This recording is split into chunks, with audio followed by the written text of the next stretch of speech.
Hello there, and welcome to our coverage of the Netflix series, 100 Years of Solitude. I'm Steve Barnes from the podcast Sweet Shot of Time. Maybe you're listening to it right now. You're probably listening to one of my stories. I bet you are. So let's bring in your host from that. It's Lindsey Dunn. Ahoy there, Lindsey. Buendia. Oh, Buendia again. Good day to you, ma'am. Ahoy and good day. Yeah, 100 years of stories. One of my solitudes. I was thinking of like a lot of those earlier. If you wanted to rebrand yourself around this, I even thought of when I wrote it down that like encompasses both your name and its name. And it's good too. Here it is. One of my 100 years of stories of solitude. I was thinking of a little simpler than that when as soon as you said that, my head started spinning, but 100 of my stories. Oh, I know you've got more than that. You have more than 100 episodes out there, so there's lots of stories. Yeah, very clever.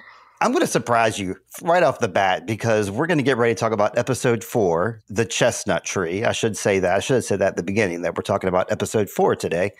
But I wanted to do a recap of episodes 1 through 3 in the form of a quiz, Lindsey. Are you ready for a quiz? Is this an open book quiz?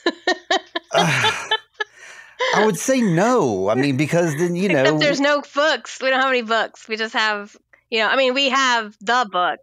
I mean, what I'm going to tell you is like based off of the book, based off of our podcast, and based off of our discussions. So if you have any notes, you got to close them right now, okay? Okay. Yes, but I'm ready for this. I'm ready for this. I know I've given you a lot of quizzes in my day. I gave you the dark quizzes, and you were game. So I got to be game too. Yeah, usually my quizzes are bad. So this one's good. I think it's good. Okay. First question, a good one. Name the man who challenged Jose Arcadio Buendia's manhood. Prudencio. There you go. Prudencio Aguilera. That's right. 1 point. There's only 10 questions here. So whatever score you get is like the ranking of our podcast, like how good our podcast is. Okay. So far we're a 1 out of 10. Can you name the third Buendia's child? Natural born third Buendia's child. Amaranta. That's right. 2 points for us. Good job. All right. This is going to be a little harder, but this is based off of our discussion from last week. What 2 metals are used to make a daguerrero type? Because he tells us he takes this one metal and it's lined with another metal, and that's how the picture forms. So what are those 2 metals? Well... Okay, well, you gave me a clue there that they were metals. I did. Yes, that's right. Is one of them lead? It is not. That was Heather's first guess, too. Mercury isn't a metal. It's an element. That's correct. Yeah. Okay. So that counts that one out. I won't hold it against you. Iron? That's the exact... Heather said the same thing, too. Well, it can't be silver or gold. It is silver. It's copper lined with silver. Because that's the trademark of these kind of pictures is their silvery background and finish. Okay. And that's actual silver. So no points on that one. But you'll get this one, though. I think. How much did Jose Arcadio Buendia pay in total for he and his sons to both view and touch the ice? Well, it was 10 initially, I believe, and then an extra 5 of whatever unit of measure. Yeah, I don't know, pesos or bills or whatever it is. Yeah. Did I get that right? Well, how much did he pay, though? Because, I said 10 and then 5 units, so like 15 units. Okay, I'm sorry. That answer was wrong. Okay. It's $15 per person to view it, and then an extra $5 to touch it, but only 2 of them touched it. So the correct answer was 55.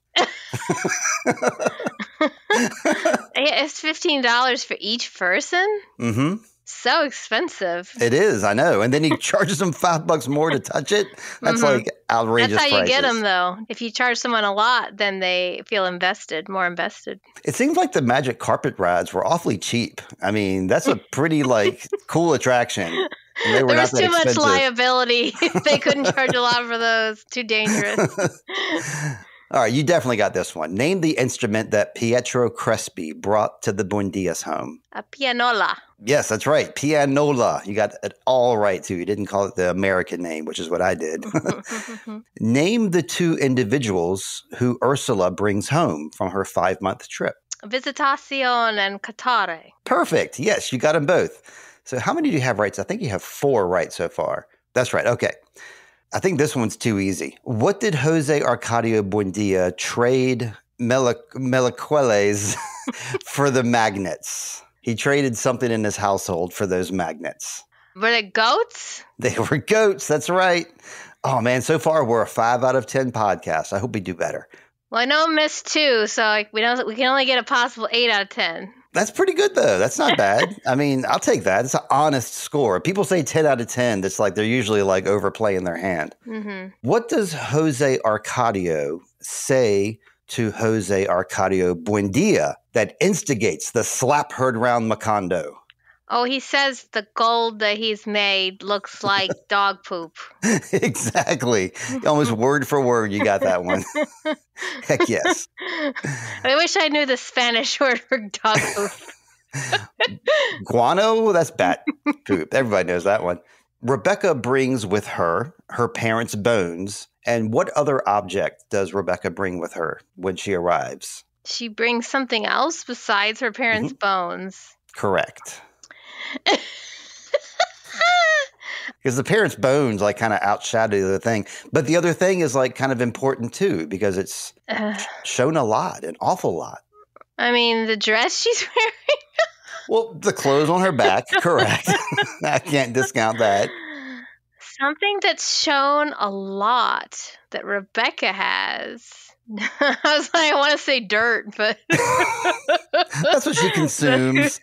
Yeah. We'll go with it's a rocking chair. She brought that rocking chair with her. She brings the rocking chair with her? Mm-hmm. That's right. Okay. It's on the cart when she arrives, and one of the guys is carrying it. Mm-hmm. Okay. I think this is the last one, so we only can get a 7 potential. 7 is still passing, though. It's okay. What 2 family members are missing from the Daguerrero photograph that Melquiades took? Well, Ursula and Arcadio. Correct and correct. You got that one too. Good job, Lindsay. And a bonus point because it was 2 people. Just kidding. You're digging for it here. But nope. Yep. 7 out of 10. That's not bad. I expected a 10 out of 10 from you, Lindsay, but 7 is okay. I'm sorry to lay you down. You need to start taking notes when we're talking. Not take notes before the show and then during the show too. But yeah, did we have anything else we wanted to go over before we did the recap, Lindsay? Yes, I had 2 items of business.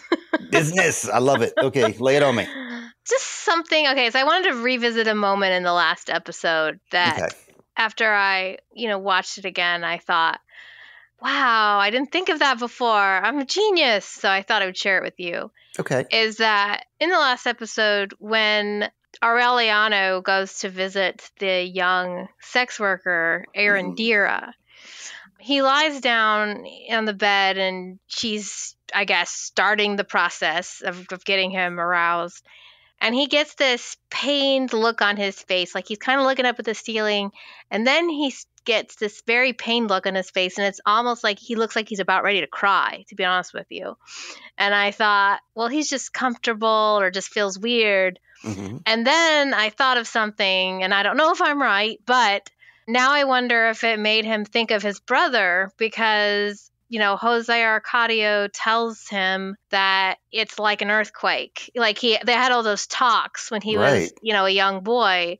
And I wondered as he was sitting there starting this experience of starting to feel something sexually that maybe it broke his heart a little because it made him think of his brother and miss him because he immediately, that's when he sits up and he's like, do you ever get to rest? And he kind of halts the process. Sure. Yeah. So, yeah, I don't know if that's correct or not, but I was like, maybe that's what he was feeling at that moment. Yeah, it's open to interpretation. I mean, I just got the sense that he just didn't want to be in that situation at all, that he didn't feel for this girl, didn't like feel love for her.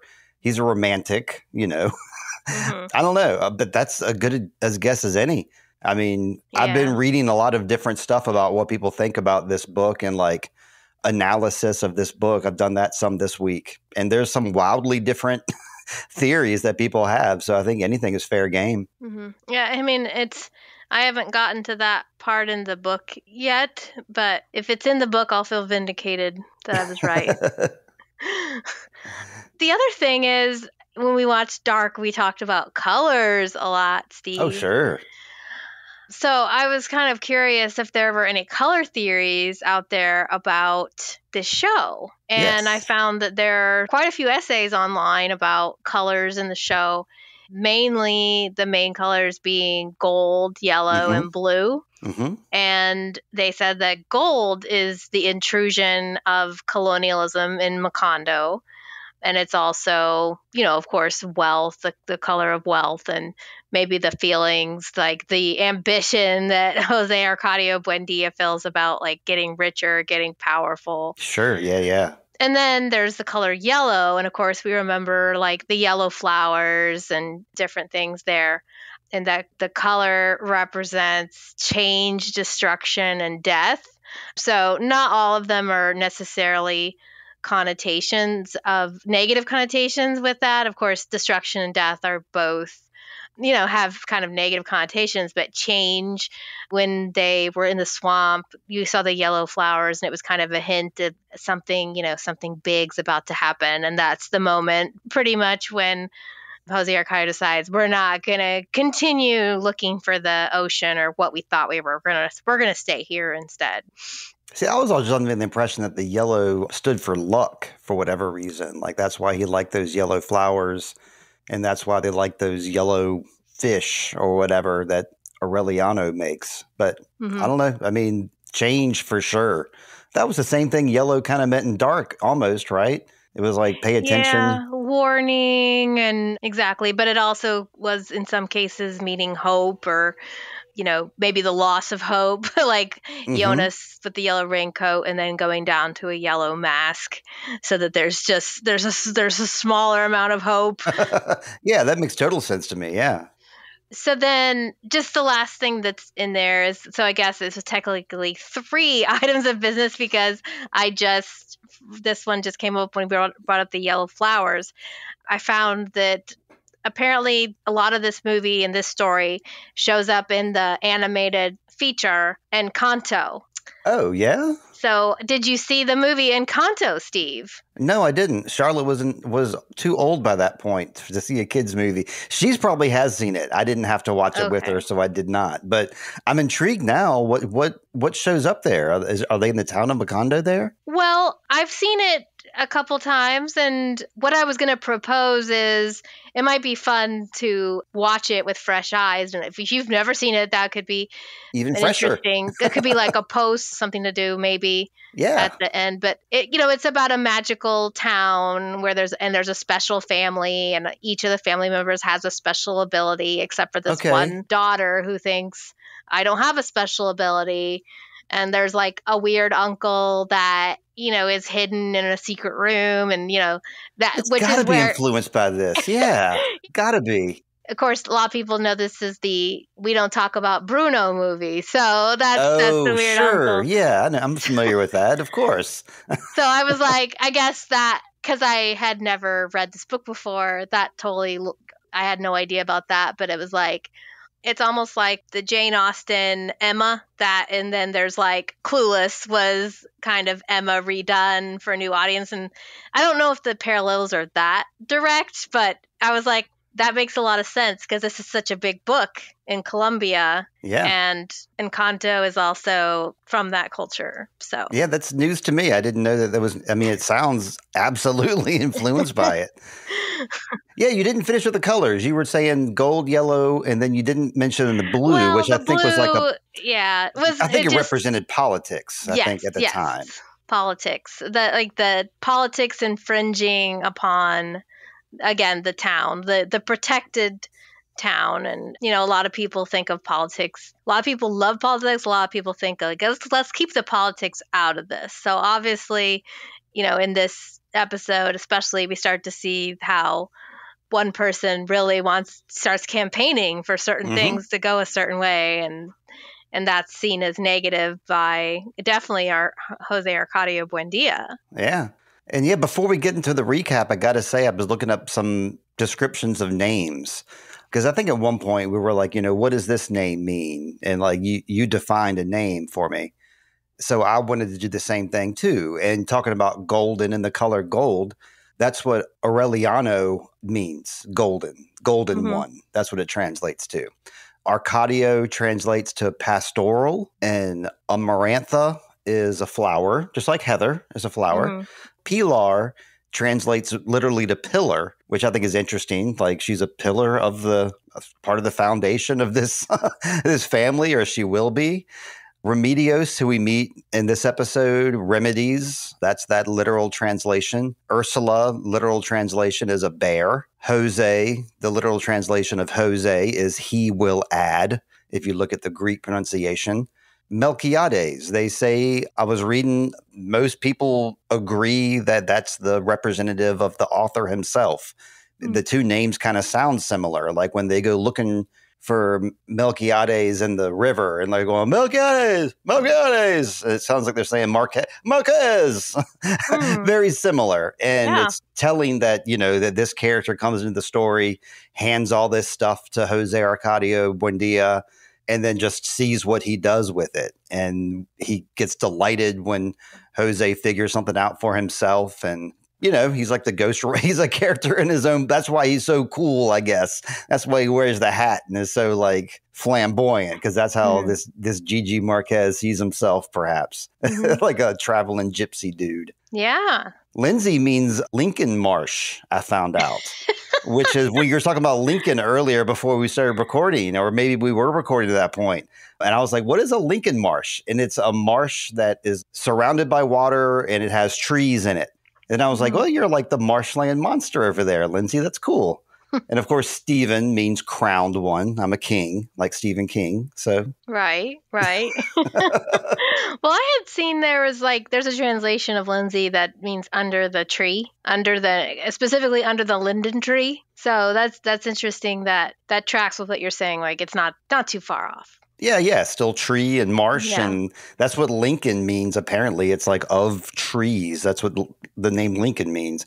Anyway, we did see a recap. We did see this episode. We're 20 minutes in, but that's okay. We like to talk about this book, and that's what we're talking about. But yeah, a chestnut tree, or the chestnut tree, I should say.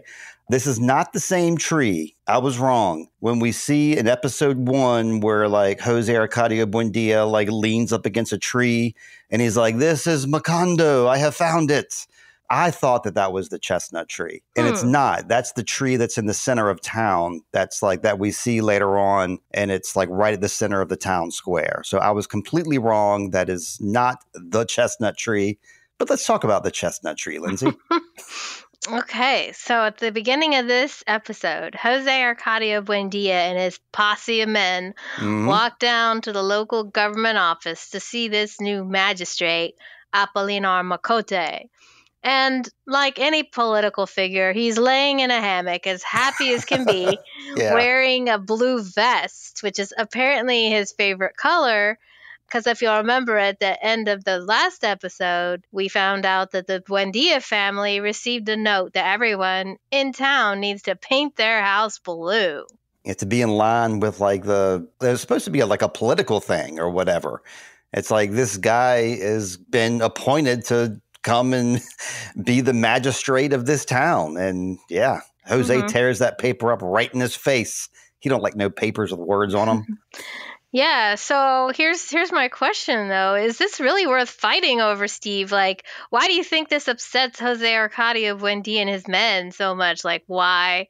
If they were to say, like, you need to give us half of your money, you might understand. But, this is just like an early HOA. I mean, why not just get with the program and paint your house blue? What do you think? Well, they ran from their village because they sought freedom. They sought their own village that they could do whatever they wanted at. They've been living free too for a very long time. At this point in the story, it's been about 20 years of peace, and they're loving it. They don't want this guy to come in there and change things around, and they don't want to be part of, they've been left alone largely. Nobody has helped them at this point. So they feel like they deserve this. This is their place that they built. And I guess like the coming in with a mandate first thing is probably not the wisest move. Like Moscote could have eased in there a little bit, but he really rattled the cage. He could have gone about this differently. He could have, why not just go in there talking about the positives of having a blue house and maybe go for like convincing someone, persuading them that your idea is actually their idea. That's known as the best practices in this regard, instead of coming in with rules and papers and looking all official. So the men come in there basically saying, this isn't going to fly with us. And the magistrate warns them he is armed. But all the men revealed they are carrying weapons of many calibers, mostly knives of some sort. We next see that the men carry Moscote to the edge of town and release him. Initially, since they're carrying his prone body, it almost looks like he's dead. But no. Kind of. Remember, there's been no death at Macondo. Yeah. They don't want to kill him or anything. They just don't want to deal with him. Like, get out of here, guy. It's just kind of a weird way to do it. You might think they would tie him up, but it's a very gentle dismissal, really. And interestingly enough, Jose Arcadio says he doesn't want to be haunted by the ghost of this person. Right. He's already been through that. So that was good because it shows he's learned a little something since the last time. Yeah, he doesn't value the guy's life. He's like, I don't care about you. I care about how I'll feel afterwards. So it's a step in the right direction, I suppose. It's funny, too, it's not funny, but it's just, in the book, the difference is instead of like all of them like hauling him out of town the way they did, it says something. It's more of this tall tale Paul Bunyan stuff where like they say that Jose Arcadio like summons the strength of a horse. And he like picks him up by his lapels and then he carries him, like hoists him and carries him through town to the edge of the swamp and then throws him in the swamp and then basically says the same thing. But, I don't know why they didn't do that in this story. It would have been kind of fun to see, but I don't know. They wanted. Yeah, well, I actually was more prepared this time. I got to watch this episode twice, and the first time they pull the knives out, and then you see them carry. I was like, oh man, they killed this guy, and then they just put him down and go like, see you later. So it was just kind of funny. It's a peaceful town, peaceful people. So Melquiades has become a permanent house guest at the Buendia house, and he spends all day writing mysterious literature in Sanskrit, no less. And it's interesting that this show has, again, like many languages, we saw, Pietro Crespi just come to the door speaking Italian, and Ursula can understand it just fine. We have the Wayu language, and now we have Melquiades just chatting in Sanskrit to himself and writing in this ancient language. Arcadio is now his main assistant because Jose Arcadio Buendia is doing other things that seem more important to him. And then we find out that Melquiades has been writing about his death. That his writings predict his death, but Arcadio doesn't really understand this at the time. And Melquiades has finished his book. Yeah, you were saying you thought that the guy was dead when they were throwing him through town. I thought that Melquiades was dead when they came in the room there. And like, is this that part where he's like just sitting completely still? No, this is in the first scene. We see Melquiades. He's writing. He's like writing with ink and talking to himself. And Arcadio is just sitting there, kind of helping him get more paper as needed, more ink as needed. Get those last thoughts down. I mean, he knows the time is coming. He's going to die again, I guess. That's true. I forgot about that. He's already died one time. But they said that Arcadio had these strange, feelings that when he's sitting in the room with him, he just has these odd, there's a specific word, almost like a chill in his heart or something that he feels. So then we see a wagon full of ladies entering the town. Right. And this is the wife and daughters of Apolinar Moscote. In the back is their dreamy youngest daughter, Remedios. And Areliano falls for her instantly. Yep. And they also bring a contingent of soldiers. This wife and daughter ends up being the magic ticket for some reason. And yeah, when they come to the town, they're like, oh, well, since you're bringing these women, I guess you can stay as long as you will follow these 2 rules. So I was curious, like, obviously Areliano is like smitten over Remedios, but was that the fact, like, is it just that our wives need some more women to talk to? Do you have any information for us, Steve? It's mentioned that if a new ruler comes to town and he just brings an army, then he's there to take over. But if he brings his family, then he's there to be part of the community. Mm-hmm. So that's the message they took when they saw that he had his family with him. So it kind of helped them out a little bit. Not 100%, because Jose Arcadio Buendia still is like the word of my enemy. He's like still like, you're my enemy, but since you're coming here to live and bring a family and stuff, well, I'll allow it. Yeah, he says, you can come live with us if you want, out of courtesy for your wife and daughters, but we don't want any government interference. So there were 2 conditions: that you can't mandate the pink colors and no soldiers. And Apolinar says, well, who will exert law and order? He doesn't say it exactly like this, but I've got the phrase law and order in my head for a reason. And he says, well, we will do it. Well, we've taken care of law and order in this town for years. That's why there's no dead people. And yeah, not word of my honor, but word of your enemy. So the lines have been drawn, and we get another date marker here. There's a building that says founded in 1880. Pretty ostentatious of that guy, because he's coming in there and saying, yeah, I founded this town in 1880, but really they've been there for like 20 some years. But yeah, that tells us what our actual date is, like right now. That's our current year. Mm-hmm. Yeah, what else did I have to say about this, about the Moscote and like the way this all went down? I could swear I had like another angle to this. Yeah, these guys supposedly can police themselves.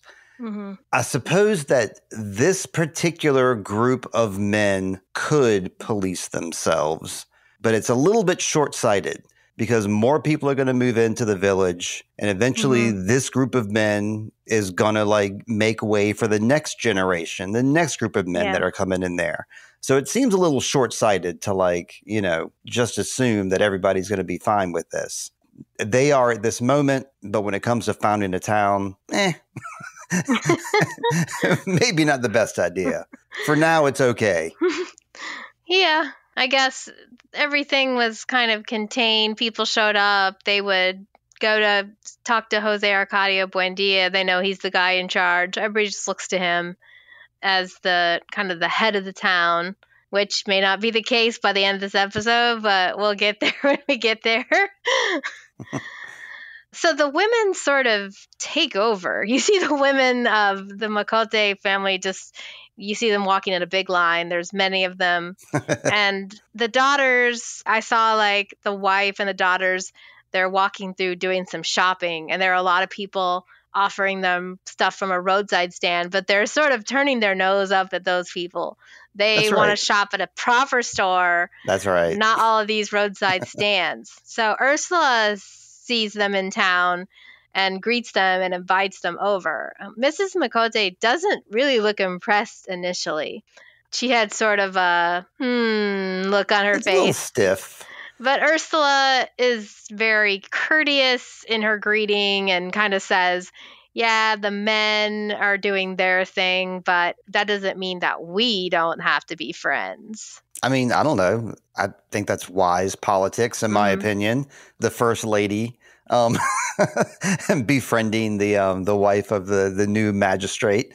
I thought it was interesting how they called her You're saying Moscote. I'm looking at the word, so I'm saying the S, saying Moscote, but it's Moscote. I'm just pronouncing it like they do and on Oh, the yeah. show. Yeah. As you should. Yeah, absolutely. Defer to you for pronunciations. Absolutely. But yeah, they're calling her Mrs. Moscote, and she calls Ursula Mrs. Ursula, not Mrs. Buendia. She calls her Mrs. Ursula multiple times. Yeah. Do you have any information about like the nomenclature of like when somebody is a Mrs. and why? I didn't take note of them calling her that, but I would assume that Mrs. Moscote is a more proper title than Miss Ursula or Mrs. Ursula. Absolutely. So it kind of, there's a little bit of a caste system going on, like a recognition that this person, because when you see these ladies, they are probably the most society, these are like society ladies. Oh, yeah. And Ursula can see that right away. And which is why because she's a climber.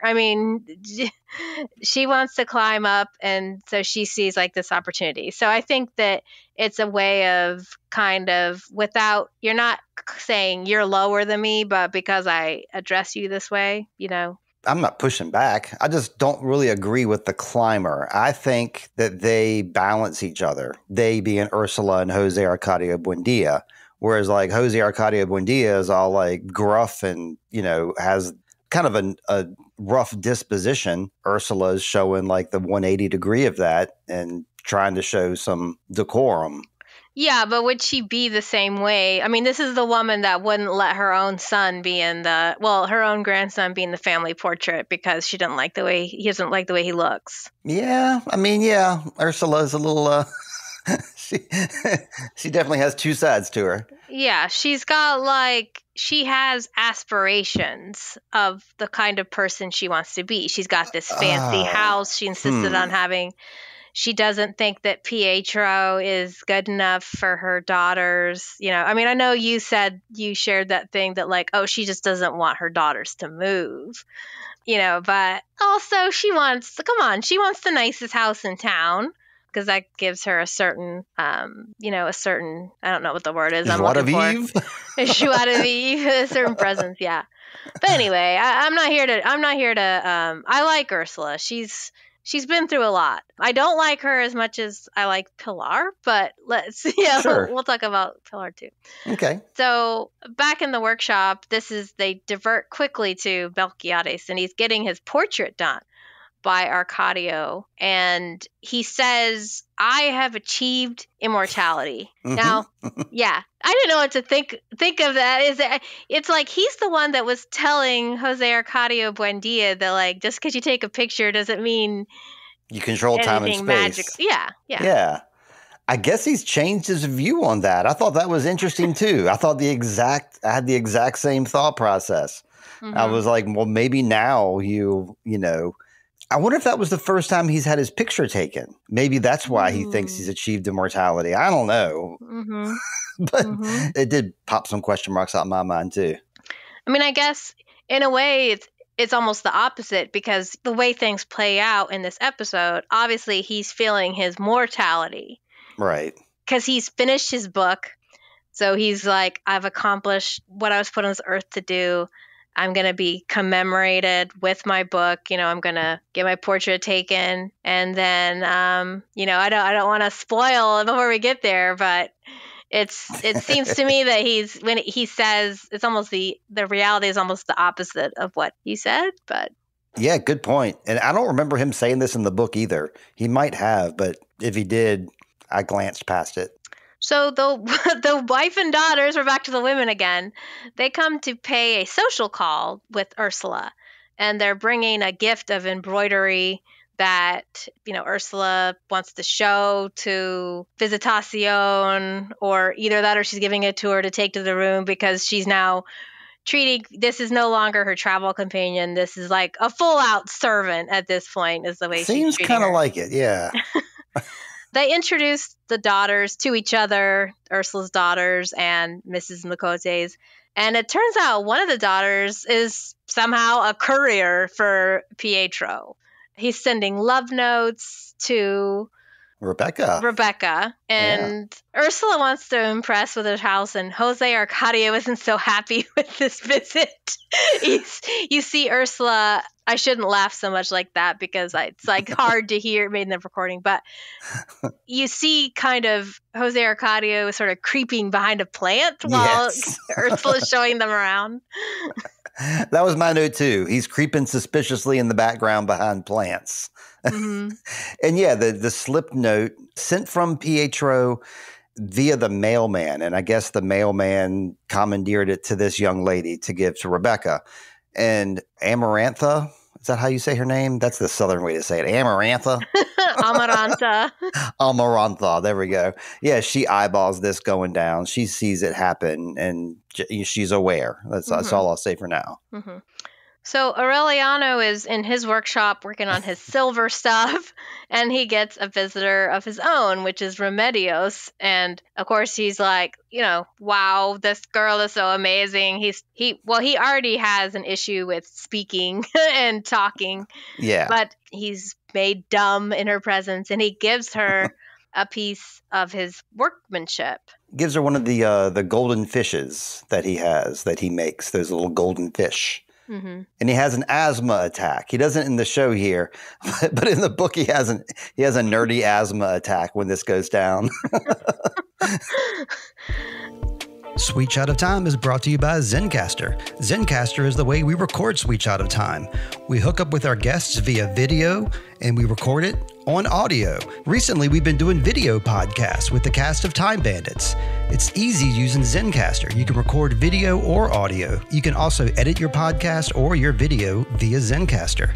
Join Zencastr using my promo code Sweet Child of Time, and you can get 30% off Zencastr.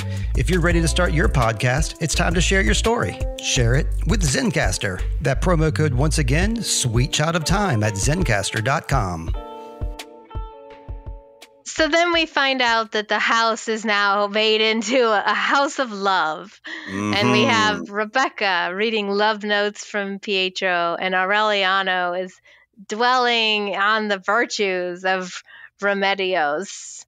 And he keeps saying, Remedios for me, Remedios only for me. And I thought that was interesting because her name means remedy. Mm-hmm. And seems to be some sort of healing for Areliano, this young girl. Yeah. Also, what's happening behind the scenes that we don't see really is Areliano and Rebecca become close during this time of their life together. They're both pining for their love, so they both kind of like do that with each other. And they spend a lot of time at the pianola. Rebecca likes it because it reminds her of Pietro, and Areliano likes it because Remedios is a big music fan. She likes music a lot and likes the pianola. So they sit there about the pianola a lot, daydreaming about there too. And, I've had a friend like that before too, like a female friend when I was in high school. And like she was in love with some dude. And then I was in love with some other girl. But then like we would always bond over like, our crushes that we had on other people. I think that's it's an interesting way to like bond with your sibling, I guess. Mm-hmm.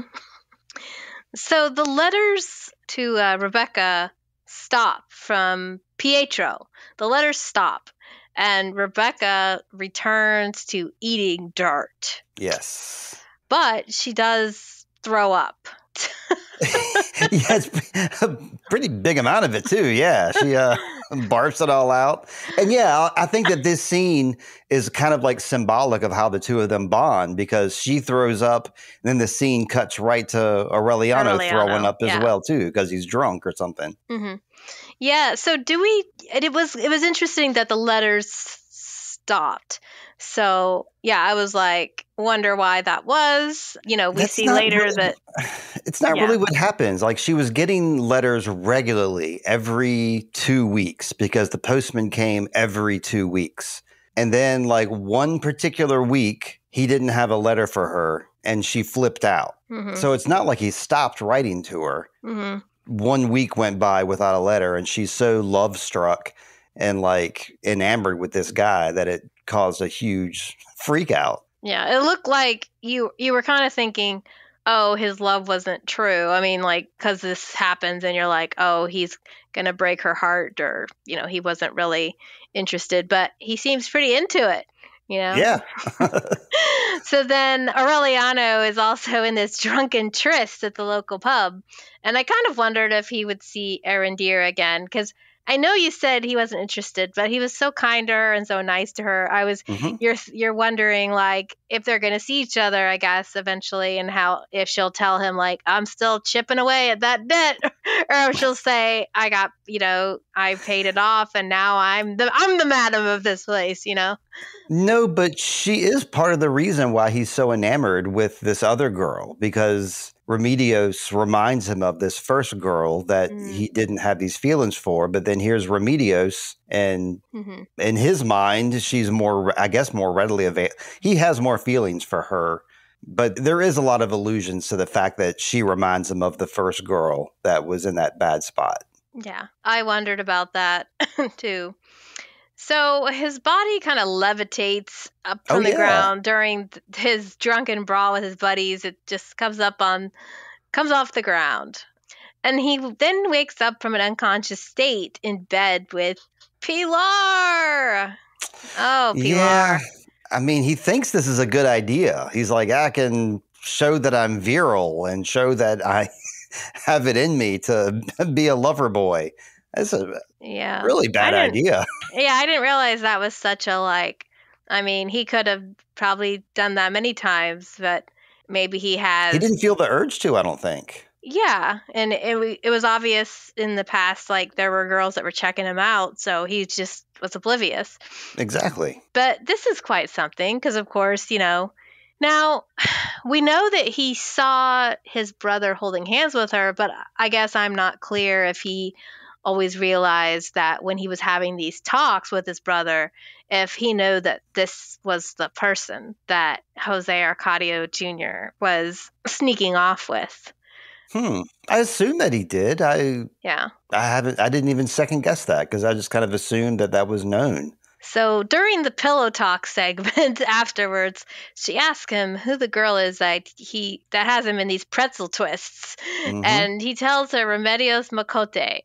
And Pilar laughs. And this reminds us of what Jose Arcadio Jr. said about her laugh, that it frightened away the doves. And I found this quote from the book. It says, this captures this moment in the show, that when Areliano told her, Pilar Ternera let out a deep laugh, the old expansive laugh that ended up as a cooing of doves. There was no mystery in the heart of a Buendia that was impenetrable for her, because a century of cards and experience had taught her that the history of the family was a machine with unavoidable repetitions, a turning wheel. The wheel of time, Steve. That's right. A turning wheel that would have gone on spilling into eternity were it not for the progressive and irremediable wearing of the axle. So Pilar laughs apparently because she understands maybe the Buendias better than they understand themselves. I mean, she's watching the whole thing from and afar, she's kind of like, oh, we're doing this again. Here's Areliano.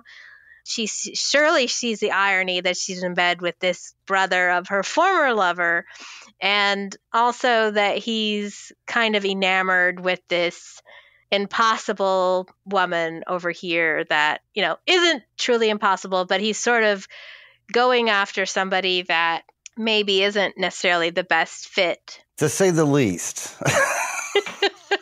We'll talk about that when we get to it. There's much to say. But yeah. Did you want to say, what are your thoughts about, when you saw this and him with Pilar, what was your reaction? Not liking it, because I'm used to liking Areliano at this point, and I'm just not liking some of the choices he's making from this point on. So yeah, I didn't like to see him running to Pilar's bed. It didn't make sense to me. So yeah, just straight up. Yeah. One against him. Well, I guess I want to talk about Pilar more, maybe after her appearance later in the episode. But Yeah. we do find out that when Areliano leaves, he feels comforted. You know, he doesn't like her laughing at him, but he feels some measure of comfort from this interaction because he no longer Yeah. feels insecure or bitter. Like, it talks about that he's feeling insecure about his virility, but Mhm. also that he is able to finally let go of a bitterness. And I guess maybe the bitterness was towards Pilar, or maybe the bitterness towards his brother, just the situation that he lost his brother. It's like after this interaction with Pilar, it sort of frees him to go ahead and go after what he wants. I think the bitterness is stemmed from like the fact that he lost his brother. That's got to be it. I don't know what else he could possibly be bitter about than that. That if he knew that Pilar was the other party in the interaction, then he might feel like his mother does, which is that it's her fault. And I mean, he was a little boy. Like, Ursula's a grown woman, but he was a little boy. So you couldn't blame him for being like, it's this woman's fault that my brother left. So I guess I was thinking maybe the bitterness was towards her. But now they had sort of an understanding. It's maybe not a healthy understanding, but they hung out, you know? Yeah, I guess, but the long story short is that he has a sexual awakening. He now is like ready for love, I suppose, because before he was not. And now apparently he is, thanks to Pilar, the pillar. Yeah. So Ursula discovers that Rebecca has been eating dirt and finds the note in her hands from Pietro. And she realizes her daughter is lovesick. She finds her stash of love notes, and Amaranta is heartbroken. She's over here. She hears her mother reading aloud the notes. She already knew maybe these notes existed, but she didn't know what they said. And now she does. So she's been writing notes of her own to Pietro as well, but never sent them. And Ursula somehow knows this because she goes looking in her daughter's room, her genetic daughter's room, and finds her notes to Pietro. So she somehow senses this. They say mothers always know. And she tears up the notes and throws them into the fire. And we hopefully got that. Yeah. And we also see that Amaranta she's cutting herself, which is very sad. Yeah, this is a terrible part. This is a terrible bleak turn in their household from all the love that was happening before. And yeah, she has like another reason to hate Rebecca now. Before she and Rebecca existed together, but now that she knows that Pietro actually loves Rebecca too and has been writing her letters, yeah, she's not in a good spot. Our Amarantha. We'll have to put a trigger warning on this episode about cutting and self-mutilation. Yeah, there's like a warning at the beginning. I think I talked about that in episode 1, how like, we got smoking, self-harm, and suicide. So we found our self-harm in this episode. Yeah. So meanwhile, in town, there is blue everywhere. Almost everywhere. It's a lot of places. And we find out that when Apolinar is confronted by Jose Arcadio Buendia, he says, no, I haven't been going against our agreement, but I've been giving people free blue paint. Sly. Sly dog. He's keeping his word, but he's like going a little extra step. There's nothing wrong with just keeping a supply of blue paint in the town, and whoever wants it can have it. So Areliano reveals that he is in love and wants to marry Remedios Moscote. Ursula is okay with this and says, hey, that's a fine family. Jose Arcadio Buendia, not so much. And he says, love is a plague. Before that, he makes a funny joke because, like, Areliano, because they're talking about how Rebecca's in love with Pietro, and Areliano is like, I'm in love too. And he's like, oh, are you in love with Pietro too? Yes. He declares that Apolinar Moscote will never be part of this family, which is kind of, I mean, I know that's, they say when you you marry the whole family, but Right. he's not thinking about his son's feelings or what he might need. He's just like, I hate that guy, so no. Yeah. Typical dad stuff. Yeah, dad energy.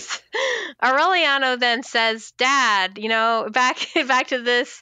I learned it by watching you, Dad. He says that the town was founded because you and Mama were in love despite what your parents said or her parents. And, Jose Arcadio's like, oh, no. Do not bring me into this. These situations are nothing alike. According to him, but yeah, I can kind of see Areliano's point. At this point, I can see it. Mm-hmm. And I did notice that Ursula has a lot of blue on her dress. So that was kind of interesting. Okay, so she's going along with this whole town thing. I didn't notice that. All right. And then Jose Arcadio says, all right, well, if he, meaning Areliano, is going to marry Remedios, then Rebecca is marrying the Italian. Yeah, why do you think he made that declaration about that? Just because Ursula was against that? Yes. That's the only reason he did it, out of spite? He was like, if I have to relent, then you also have to lose something. Because she was against that marriage happening. And so, these two, Jose Arcadio and Ursula, they have a fiery relationship. They have their power plays that they've been doing since they've been married. See, I was wondering if maybe there was like a hidden thing I didn't catch, like, Jose Arcadio Buendia, like, really digs Pietro. Maybe he loves Pietro too. Well, he certainly loves the things Pietro brings to the house. Yeah, that's right. Yeah. So there's now a party at the Moscote's house with lots of baked goods. Mm-hmm. And they bring all the daughters out except Remedios. And this reminded me of a Bible story, Steve. I know you love my Bible stories. Sure. But there's a story about when Samuel shows up at the house of Jesse, which is the father of what became King David. And he says, one of your sons is going to be anointed as king. And the guy brings out all of his sons except for David because he was the youngest and sort of a little shrimpy. He wasn't the best built.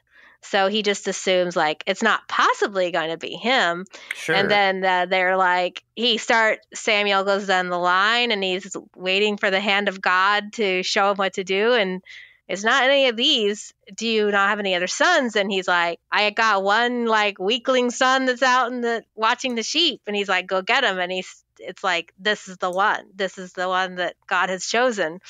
So of course, slightly different situation here, but this isn't biblical in my opinion. This is straight up weird. This is when it really turns. So they bring out all these daughters he says, I have 6 daughters that are old enough to marry, and you want the one who plays with dolls. And I have to say, Steve, Apolinar is pretty funny.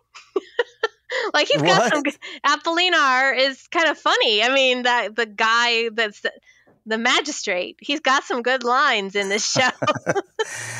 Yeah, they give him like a lot of good fodder. I got a good fodder for jokes here because I mean it's such a weird situation that this guy is in now because this is not what he expected. Mm-hmm. He's like, yeah, you mean the one playing dolls in the back, that one? Mm-hmm. Sure, I guess. I mean, everybody's a little freaked out by this, myself included. Mm-hmm. Are you freaked out by this? Well, I was, but we saw her before in the wagon, right? And I guess it didn't dawn on me when I saw that she's just a child. She's 9. We didn't know she was 9 years old. What? I didn't even know she was 9. Yeah. Like, according to the book, that's how old she is? Correct. Yes. Oh, jeepers. Okay. Well. And I mean, amazingly enough, like the parents agree that when she's old enough to get married, they can do it, which is, Colombia specific. That's like a thing even now in Colombia, like marriage age. The earliest you can get married is 14 with your parents' consent in Colombia. So it's almost the same thing as what they're doing here. And then I'm trying to tell myself, well, yeah, Jerry Lee Lewis, when he was 22, he married a 13-year-old girl. His cousin. And Steven Tyler dated a 16-year-old girl, and David Bowie had all these inappropriate relationships. But then I'm like, no, it's just straight up weird. It is. It's bad. Yeah. And I believe that I'm trying to think about the author's intent here as well. Because I don't think he's just kind of laying this out here as a normal everyday story. I think he's given us something to think about. Yeah. And I mean, here's the thing too, though, is that Areliano is kind of the soul of the family. He seems to be the deepest thinker. Absolutely. Yeah. So you're wondering, I guess we think of him as wise and soulful. So you're like, what on earth why would you make this choice? Yep. So yeah, I agree with you that it's, at the time I didn't see, when I first saw her, I don't realize she's doll playing age. I just think exactly. She looks like a teen. A kid. Yeah. Well, not a kid, but yeah. Well, I mean, when I say a kid, that's what I mean is a teenager kid. Like the other girls, and she looked equal to the other girls in the trailer. So, yeah, I don't know. So you don't have any insight for us from the book? The insight that it's exactly like it's presented on the show. As the parents think this is weird, and the parents don't like it. The dads especially are like, this is really odd. But we're going to go through with it anyway. I guess they just kind of the women wanted to join the families together. Yes, I got that feeling too. It's like they say, Ursula says, oh, so sorry. We had no idea. But they don't seem to go, just forget the whole thing. Right.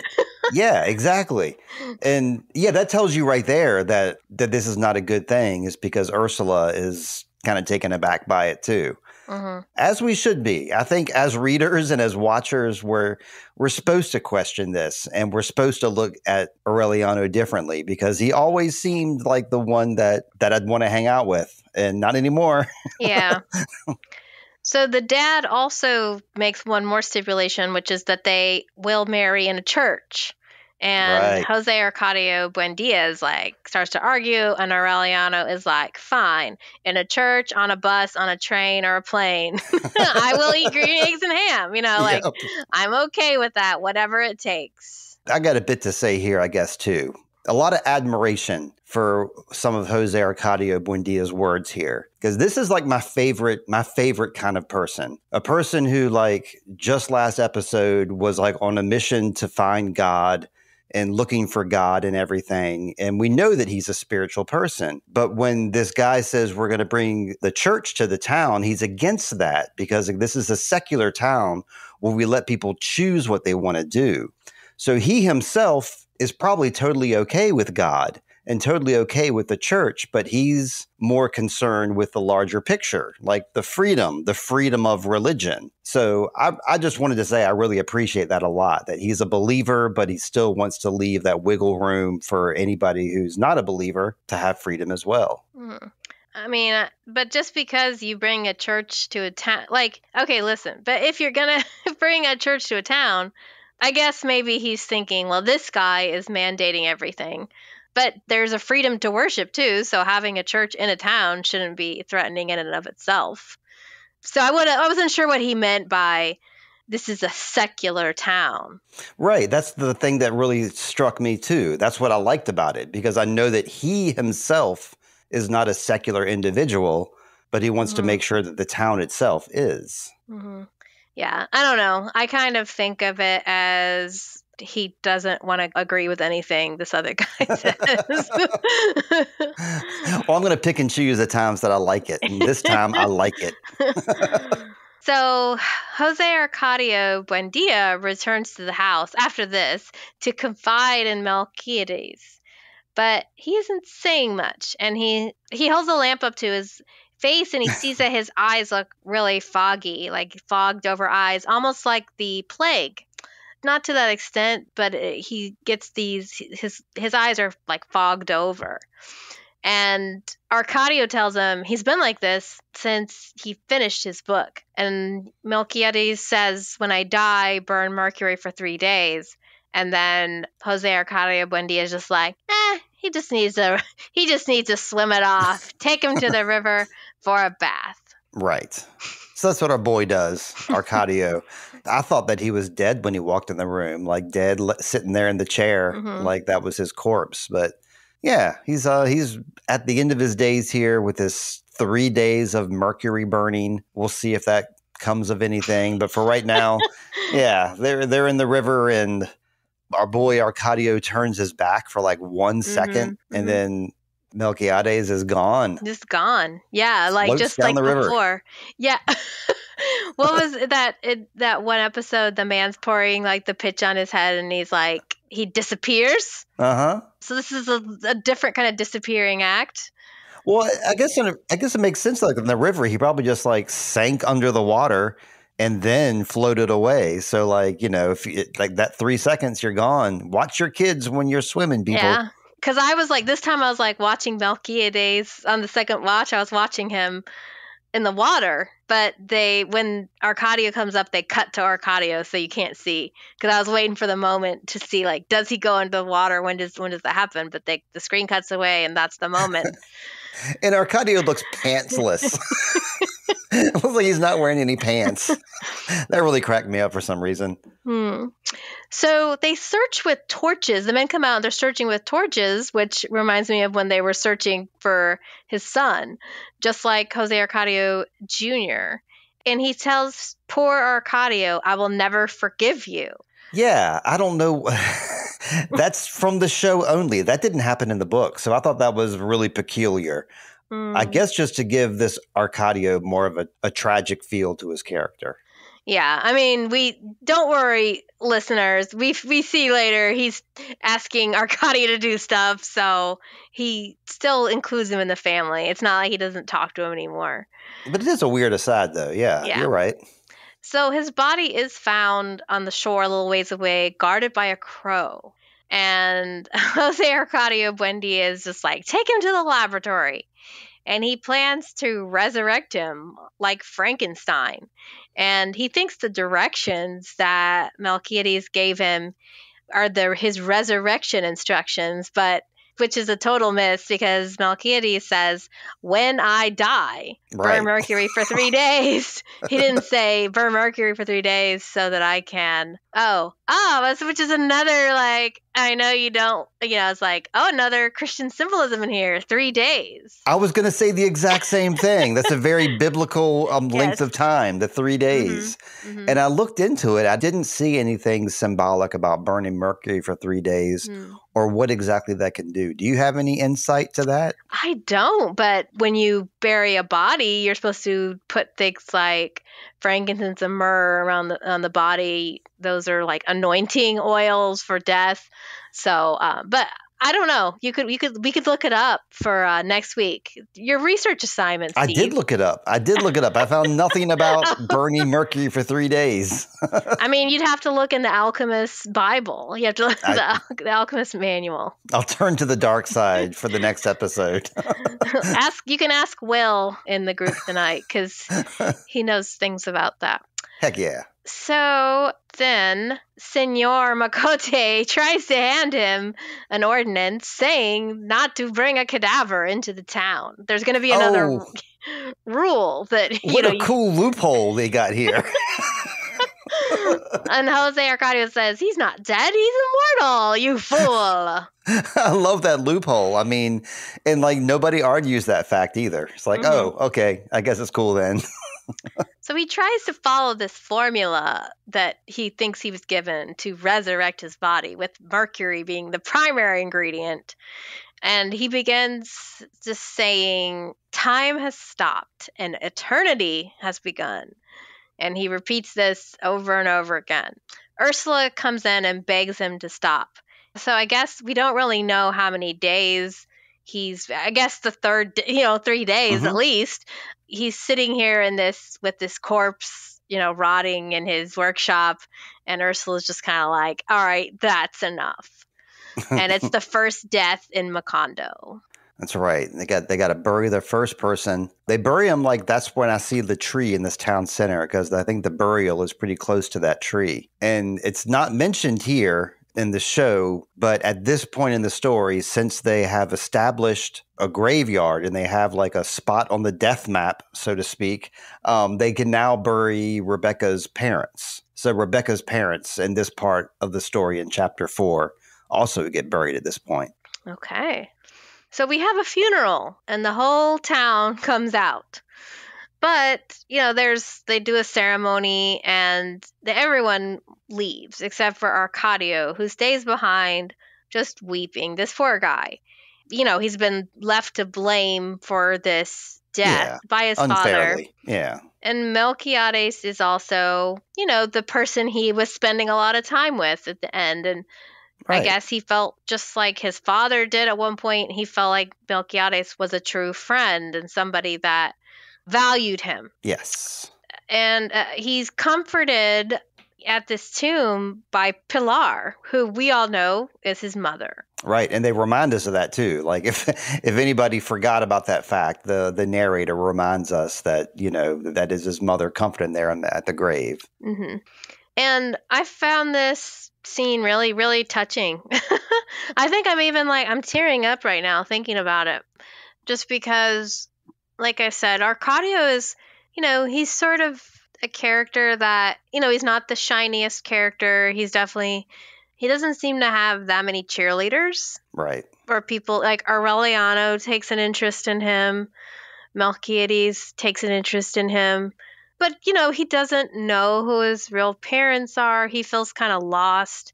Sure. And just Pilar finds him in his moment of need and comforts him. And it's like, it dawns on me as I'm like, okay, each of these siblings is somehow comforted by this woman that we know, and we've talked about how she sort of contrasted with Ursula.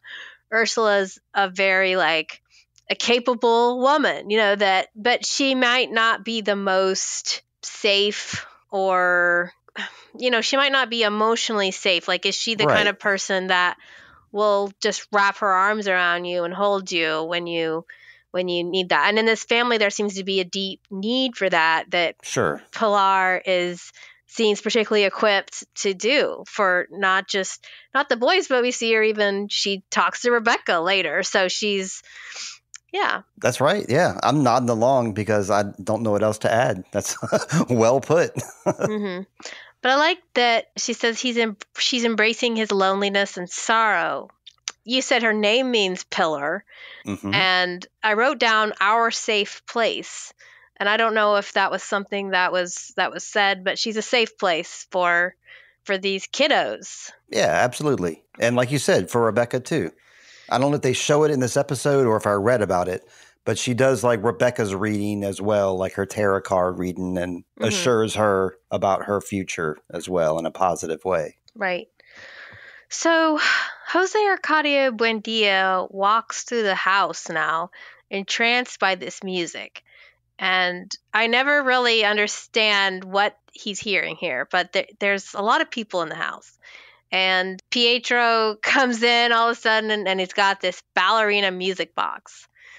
Pietro goes to speak to Amaranta because Rebecca tells him that Amaranta is pretty angry. So he tells her that he's going to be opening a music store in town, and he wants to introduce her to his brother Bruno. We don't talk about Bruno. Hey, there's another tie-in. But she doesn't like this idea. Like it seems like a great idea to me, and like he's trying to extend some courtesy. But yeah, she wants the boy Pietro with his music box. What did you think about Jose Arcadio's? What did you get out of this walk? This whole scene where he's is it just a transition scene where we see him just... He's contemplating life without his spiritual guide. And he doesn't quite know how to, proceed from this point. And he doesn't have anything to fixate on either, you'll notice. He doesn't have like a pet project or anything along those lines to channel his energy. So instead, these goofy toys that he used to laugh at and these toys should be, you got to use these things for war to get rich. Now he's just fascinated by them like a child. So he's reverting a bit. Maybe he should get a flying carpet too. Yeah. I mean, yeah. You lost your chance. Ursula overhears the conversation with Amaranta and Pietro because she says, "You'll never marry my sister." Oh, that's right. She turns kind of mean here, right? Yeah. She's like all of a sudden becoming like the bad seed. She's just like, Yep. I'll get you. Again, out of the blue, it seems. Yeah. And Ursula gets this sense of doom. And Jose Arcadio Buendia goes to talk to her, and she says she's worried about Amaranta and that she's going to take her out of town, but she's also worried about him and doesn't want to leave him alone. And he tells her that he will be fine. So they're going to go away for a little bit, and then and that's when Amaranta tells Rebecca, "Even if I have to kill you, I will stop this marriage." We thought Rebecca was the wild child, but no, it's the straight-laced Amarantha that's like the psycho one. Mm-hmm. And she tells her as she's giving her a goodbye hug, too. Yeah, so nobody else knows except for the two of them. Mm-hmm. So then Rebecca has this nightmare, just very quickly, just a nightmare about Amaranta killing her by just pouring dirt on her. That's right. The first time through, that confused me. Then the second time through, I was like, oh, it's a dream. No wonder it confused me. Yeah. Shouldn't she be like, yes, more. I want more. She's killing her with what she loves. Yeah. This seems to be her comfort mechanism her comfort food when she's really down. But here it's her nightmares. So Pilar reads her cards. And okay, that does happen in the show. She gets the death card. And she asks if she will be happy. She will be happy, but it will be hard for you. So, okay. Well, thanks for that news. She tries to seduce Pietro, who's like, oh, no, we can't do this. It's in your parents' house. No. And then Jose Arcadio Buendia comes down, and they distract him with another marvelous wind-up toy, which is this little elephant. Yeah. We're just watching him digress even further into like whatever he's digressing into. It seems like it happens very suddenly, right? Almost out of the blue, but I definitely think it's tied in with Melquiades. Oh my gosh. I say it right sometimes. Oh my gosh. Someone needs to make an edit of all of your different pronunciations for that name. No one needs to do that. I don't know. I guess I felt like the distraction was good for him. They would be like, no, I mean, it was happening more and more often. He would just like, hell, have you seen Melquiades? And then they're like, here's another toy, Dad. That's not the right way, though. But it's pretty cool how he like connects. He takes the different toys, and he connects them. So now they're all. So that's cool. I mean, that takes skill, Steve. It does, but they're showing us that's like his fixation. He's like a madman fixated on the wrong thing at the wrong time. Mm-hmm. And meanwhile, our other madman, Areliano, he's teaching Remedios to read and write. He's showing up over at her house, kind of being like an older mentor type to her, which I guess is going to work out. I don't know. It just seems so weird to me. And in the book, they said that like, they showed it from Remedios' point of view, that she's like perfectly happy playing with her dolls and like goofing off. And then like 2 hours every day, this guy shows up and she has to go hang out with him, and she doesn't like it that much. Oh, like in this, you don't get that sense in the show. She learns to like him, but like at first she's like, I'd rather be playing with my dolls. That was like her initial impression. So he's teaching her Greek mythology because, you hear him name drop Apollo, and she says, poor Apollo. So they're talking about some Greek mythology, not Ariadne or anything.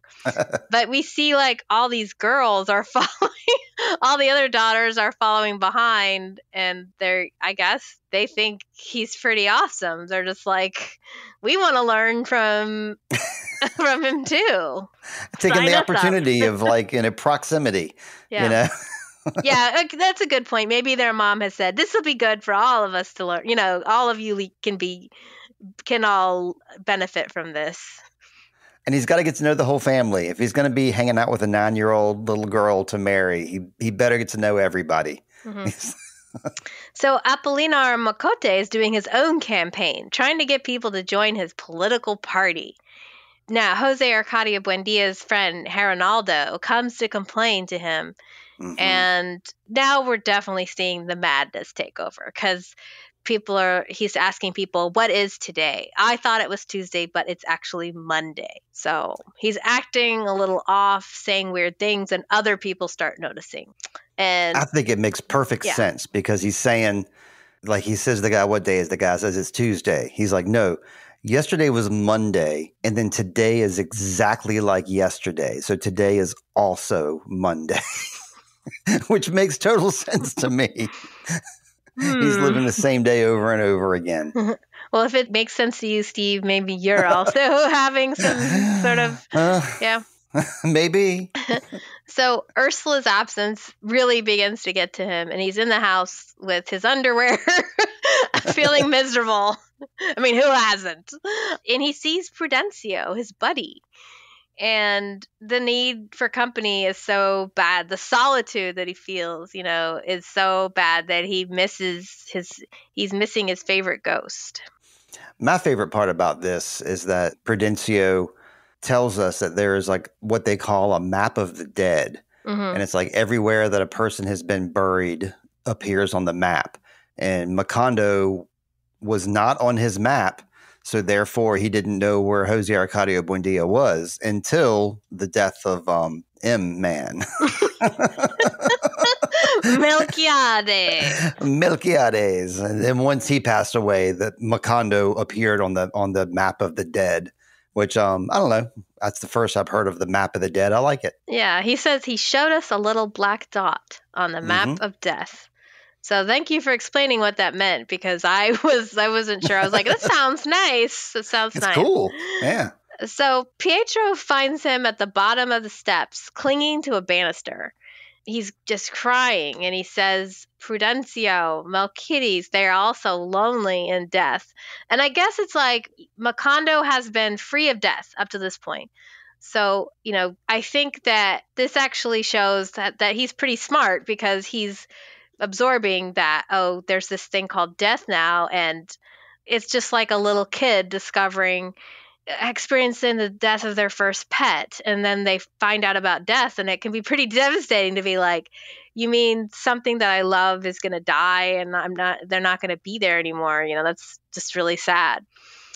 Pietro thinks he'll cheer him up by bringing him a shiny new wind-up toy, and it's pretty cool on the carousel. I mean, who doesn't want to see that? Yeah. So he has quite the breakdown and just begins to tear up the workshop. And all of a sudden, it's like he has super strength and nobody can keep him. They call for all sorts of help. Like first it's his family members. Then they start to call people in town, like his friends, and everybody's just trying to get this guy to calm down. And he's not doing it. I mean, okay, I'm going to say something probably depressing. But, he's the father figure of this family. And a lot of times, like, people view, like, their father in this epic sort of way. Here's this man who's, like, given me life and is, like, a stoic individual and has, done so many things with his life. And, like, now all of a sudden he's, like, turning against us, and like that dad strength is like being like wielded for like not in a good way, like out of like anger, and it's like a really upsetting thing for the whole family. So the whole family has to get involved here and like tackle him down. And I don't know. I mean, I see a lot of symbolism here when a father either disappears or loses his bearings, or there's a change in like the father figure that's held everything together, and now it's scary and chaotic and they need help. So he quotes one of my favorite Lana Del Rey songs and says, we are born to die. All right.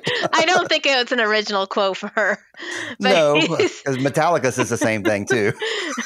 He says we were born to die and we will become organic matter. So he's, like Steve said already, they all kind of tackle him, but they're trying to be gentle. As soon as they get him down, Areliano like cups his head and he's trying to, comfort him and say, like, you're okay, Dad, you're okay. So finally, Amaranta and Ursula return, and Ursula spots Prudencio right away in the town as she comes in. She clocks like, oh gosh, Yes, Prudencio is back. This is not good. And she finds him tied to a tree. Is this the chestnut tree, Steve? This is the chestnut tree. Yes. Okay. Okay. The fabled chestnut tree. And we've got thunder. It's very biblical. It's very epic that we got this thunder and there's rain and tied to a tree. He seems to have, the whole family has to sort of accept that this thing called death, and that one day they're all going to become this organic matter.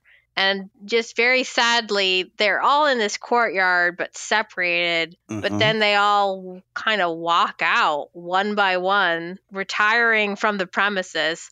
And Ursula ends up leaving too, just leaving Jose Arcadio Buendia by himself, tied to a tree. So, yeah, that's how the episode ends. Yeah, I guess the first thing I want to say is I don't know. I thought this was maybe too ostentatious because it was like a wordless scene. I clocked it. It was 4 minutes, 45 seconds, no words spoken. I think you're just supposed to take in the heavy weight and soak it in, the fact that, he's so far gone that he can't take care of himself anymore. He's a danger to everyone, so he has to be tied to this chestnut tree. I don't know. I think they spent a long time portraying it, but I don't know. I guess I didn't feel the weight that I was supposed to feel at the end here. It's an outsider could easily just say, oh, look, they're tying a dude to a tree. and that's weird. Because it is kind of a strange metaphor, symbol. I've seen some scholars try to compare it to Jesus on the cross, which I think that's stretching a bit far, in my opinion. Yes, me too. So that's why I say all that, because I want to ask you, what do you get out of him being tied to this chestnut tree? Well, I mean, obviously, the logical thing is that they were like, oh, we just need to tie him to this tree for his own safety. But I guess, the first time I saw this episode, didn't think much of the episode. It hit a lot harder the second time. And it was kind of ostentatious, very overdramatic. But I guess I was like, okay, because I was like, why does he keep repeating this? Why is he? Mm-hmm. But it didn't hit me until my second viewing that oh, this is the first dead person. So it's almost like they're just becoming aware of death, because you can have, I guess theoretically they already knew about death from their previous lives. But not in this town. Not in this town. And it was sort of their oasis. So this death happens. And then at first you're like, well, he's just feeling sad because his family is all away. And if only his family would be here, it'd be great. But that doesn't really offer, as an end up, any comfort. And in fact, they all leave him. And I guess I was thinking about the title that, 100 Years of Solitude. And in the last episode, Areliano, I don't have the exact quote in front of me, but in episode 3, when he's talking to Arcadio's like, did you sense that I was coming into this world? Did you know about me? And he says, all of us are alone in this world, and knowing who your parents are isn't going to change anything. So, I mean, that kind of comes to full provision here that the family isn't able to comfort him. And in fact, they're all kind of we're all pretty depressed too. But instead of, initially Ursula comes in, she starts to kind of comfort him. She takes his ropes off. But then she realizes, I can't help this guy. And then all the kids look really depressed and they're sort of lost in their own sorrow. It's very dark, like the Nielsen family again, that we're very sad about their brother is missing, but we're not going to talk to each other. We're not going to help each other out. We're just going to kind of isolate ourselves and feel the sorrow. Right. Yeah. We don't see how the trip went with Ursula and Amaranta, because they just come back and there's no like handsome man with them, so she didn't hook up with love while she was gone. I think that was what Ursula was kind of hoping would happen, is that she would go off and fall in love with somebody or something. That did not happen. So it seems like that they went off for no reason other than just to leave him alone to descend into the state that he is now. And this is the image of the show. Like if you look at like the thumbnail on Netflix, it's him tied to the chestnut tree. And that is like an image that is in the books and an image that has been, drawn many times. Jose Arcadio Buendia tied to the chestnut tree. So I don't know. I mean, I agree with everything you're saying. Like they're just experiencing death in their town for the first time. And not only that, for the first time in like 20 years, nobody's died. So they think they're invincible. And, now they're not. I guess maybe I just feel like there might be something I'm missing, some sort of symbolic gesture that I'm missing here. Maybe that the chestnut tree represents. I'd welcome anybody to let me and Lindsey know if there's more that we're missing here from the chestnut tree, because I feel like there is some sort of symbolism that I'm not getting, besides the fact that, he is, needs to be restrained at this point. Yeah. Yeah, just being honest, because I wish I did have the correct answer for you. I wasn't satisfied with the person who like wrote a whole dissertation about how he represents Jesus. I just didn't agree with it, and I didn't think it was correct. So, well, now I know we're not going to spoil anything, but you've seen this whole part, right, Steve? You've watched every episode. Yes. So you're saying we're not going to get any of these answers, or are you just like... I'm being speculative right here at this point in our story. So, okay, I see. I was like, we don't get the answers later, Steve? Is that what you're saying? But no, you're pretending that you're with us? I'm not pretending. I honestly don't get it. I'm playing a little fast and loose here. But yeah, that's correct. I have not seen the answer myself that in a way that made me go, aha. So I'd like to get that.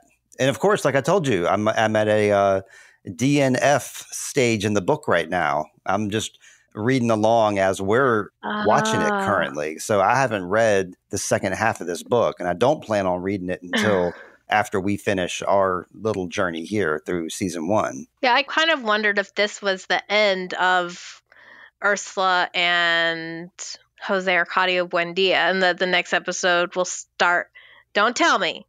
But I kind of thought, okay, maybe that this will start with their death, and now it's their kids that are the matriarchs, or the new generation will be in charge, because this almost felt like a mini ending. Like obviously it's not the ending, but it's kind of like seeing the family all walk their different ways is kind of a statement. In a way, it sums up the title of the show, is like, we're all alone in our own little boxes, and there's no comfort on this earth. Meaningless. Yeah, that's kind of what I got out of it. I don't know if that's what I'm supposed to get out of it, but yes, write in, or maybe I'll keep reading the book and see if I'm able to break it down. Yeah.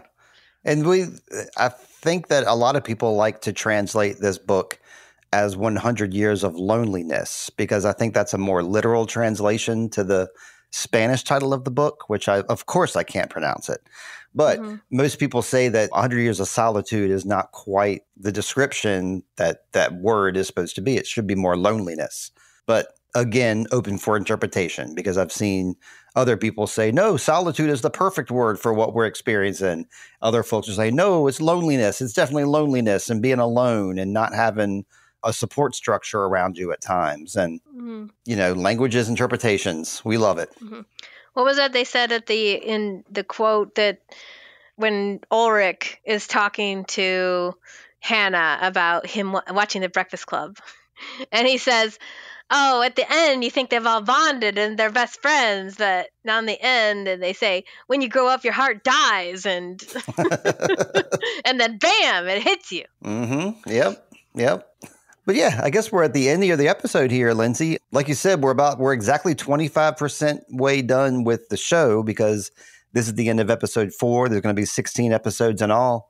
So this is the end of act 1 of 4. I don't know. Mm-hmm. Any last words for us, Lindsey, before we sign off here? No. I am all signed. I'm signed. I'm signed off. All right, we've zoned out. We've signed off. So you can stop listening at this point, but keep listening to our plugs. I'm going to plug Lindsey over there at One of My Stories.